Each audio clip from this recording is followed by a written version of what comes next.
Chapter 16. The Pharisees and Sadducees came and, testing him, asked him to show them a sign from heaven.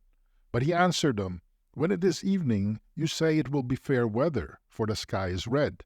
In the morning, it will be foul weather today, for the sky is red and threatening. Hypocrites! You know how to discern the appearance of the sky, but you can't discern the signs of the times.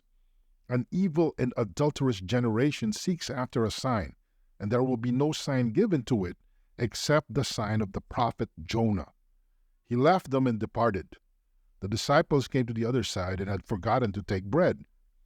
Jesus said to them, "Take heed and beware of the yeast of the Pharisees and Sadducees." They reasoned among themselves, saying, "We brought no bread." Jesus, perceiving it, said, "Why do you reason among yourselves, you of little faith, because you have brought no bread?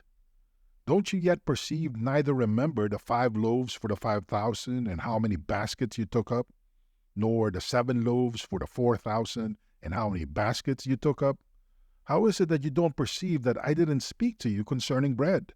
But beware of the yeast of the Pharisees and Sadducees."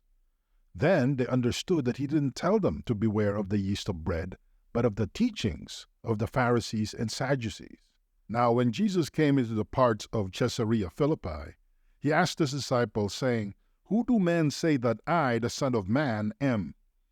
They said, "Some say John the Baptizer, some Elijah, and others Jeremiah or one of the prophets." He said to them, "But who do you say that I am?" Simon Peter answered, "You are the Christ, the Son of the living God." Jesus answered him, "Blessed are you, Simon Bar-Jonah, for flesh and blood has not revealed this to you, but my Father who is in heaven.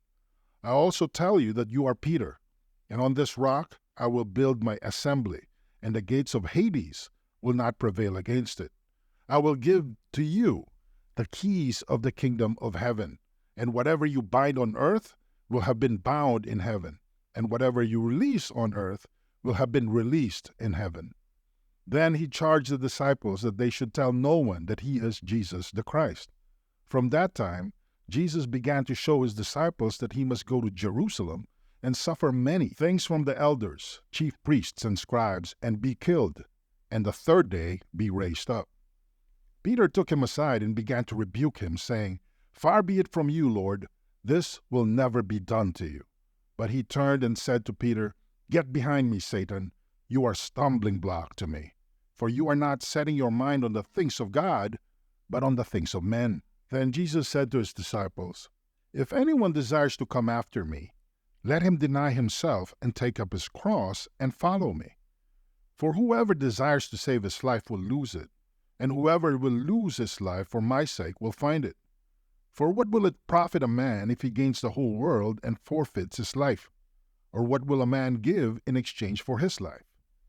For the Son of Man will come in the glory of his Father with his angels, and then will render to everyone according to his deeds.